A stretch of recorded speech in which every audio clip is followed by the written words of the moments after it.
मेहंदी की रस्म पूरे शानो शौकत के साथ चल रही थी। हवेली का हर कोना फूलों की खुशबू से महक रहा था। रंग बिरंगी रोशनियां दीवारों पर चमक रही थी और मेहमान खुशी से झूम रहे थे।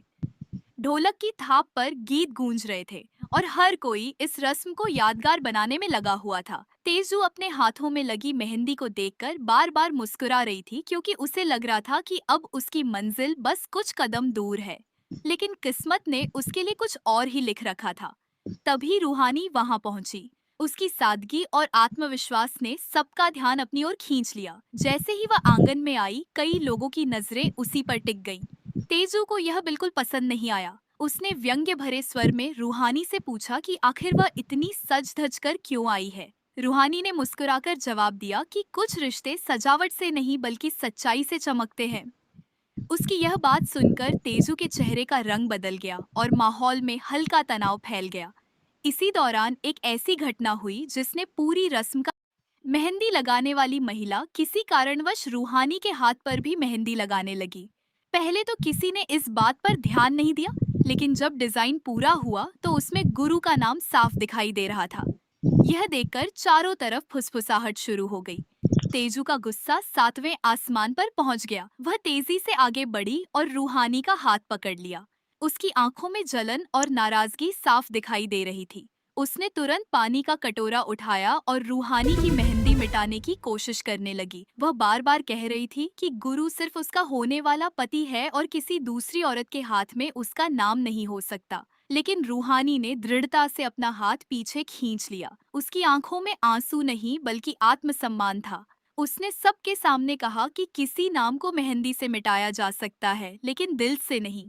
उसकी यह बात सुनकर पूरा परिवार चुप हो गया। उसी समय गुरु वहां पहुंच गया। उसने देखा कि रूहानी के हाथ पर पानी डाला जा रहा है और तेजू गुस्से में उसे अपमानित कर रही है। गुरु का चेहरा कठोर हो गया। वह बिना कुछ कहे रूहानी के पास गया और उसका हाथ अपने हाथों में ले लिया। सब लोग हैरान रह गए। गुरु ने धीरे से रूहानी की हथेली को देखा, फिर पास रखी मेहंदी की कोन उठाई और सबके सामने अपने हाथों से रूहानी की हथेली पर अपना नाम और गहरा कर दिया। पूरा आंगन सन्न रह गया। किसी को विश्वास नहीं हो रहा था कि गुरु ऐसा कदम उठा सकता है। तेजू के हाथ से पानी का कटोरा नीचे गिर गया। उसकी आंखों में सदमा था। गुरु ने पहली बार इतने लोगों के सामने अपनी भावनाओं को जाहिर किया था। उसने स्पष्ट शब्दों में कहा कि जिसे दिल ने अपना लिया हो, उसे दुनिया के किसी रिश्ते से अलग नहीं किया जा सकता। यह सुनते ही परिवार के कई लोग असहज हो गए, जबकि कुछ लोगों की आंखों में खुशी दिखाई देने लगी। गुरु के इस फैसले के बाद घर में जैसे दो पक्ष बन गए। एक पक्ष रूहानी के साथ था और दूसरा तेजू के साथ।